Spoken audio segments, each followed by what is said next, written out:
राह चलीला त टोकेला सोनार सैया जी।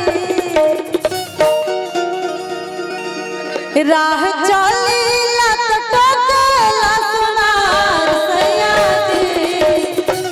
काहे नदिया गढ़वला उधार सैया जी। काहे नदिया गढ़वला उधार सैया जी। काहे नदिया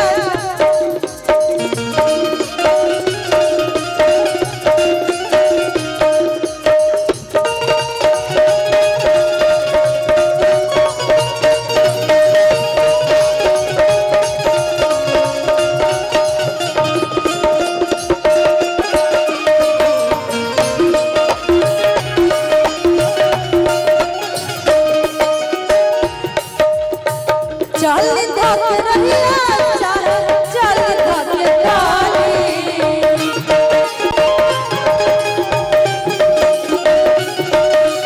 कहे लगी ने आवे निकाली।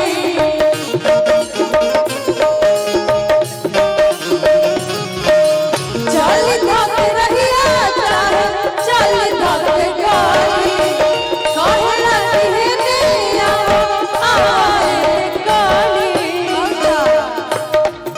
जदी करत होई तो हमारा से प्यार सैया जी।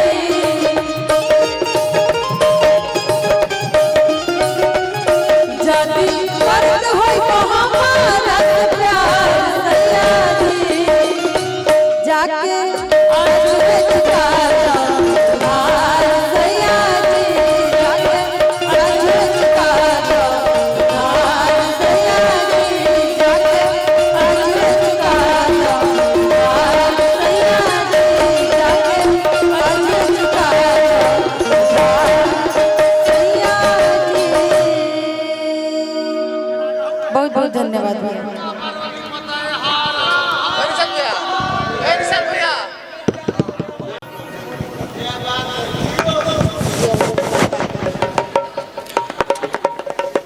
बड़ा ही सुंदर कार्यक्रम रहल। हम चाहब कि एक बार जोरदार ताली हो जाएगा चाहिए माता बहन लोग, जोरदार ताली हो जाएगा चाहिए।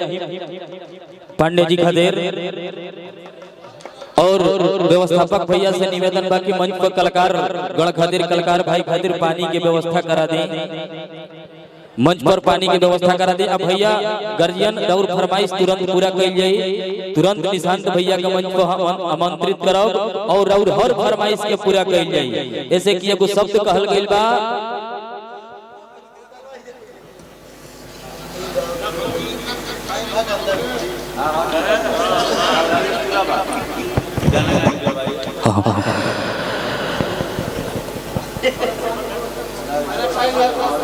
अच्छा रिकॉर्डिंग भी करा देंगे।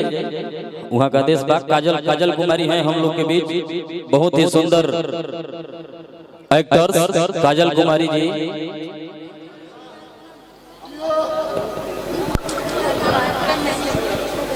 भैया एगो मर्यादा रहित रिकॉर्डिंग बजा दी और काजल कुमारी जी को मंच पर हम आमंत्रित करेंगे। निशांत भैया और अपना गर्जियन तुल्य बलवंत भैया खातिर दो शब्द बस अतने कहब कि अरे पत्थर को पीस पीस करके कभी मैदा नहीं होता। पत्थर को पीस पीस करके कभी मैदा नहीं होता और हमारे बलवंत भैया को हरा दे ऐसा वीर कहीं पैदा नहीं होता। ऐसा वीर कहीं पैदा नहीं होता। हम चाहब कि एक बार सब लोग दिल खोल के बलवंत भैया खातिर ताली बजा देवे और एक बाद यह मंच पर हम रिकॉर्डिंग बजवा देते नहीं।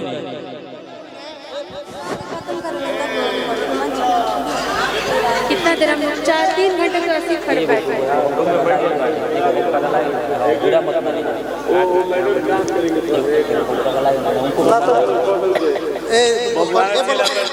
हाँ हाँ हाँ चलिए लगा दी भैया, रिकॉर्डिंग प्ले कीजिए।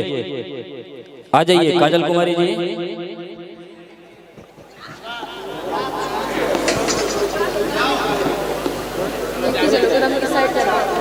क्लास करवाइए भगवान ने श्री लड़के हो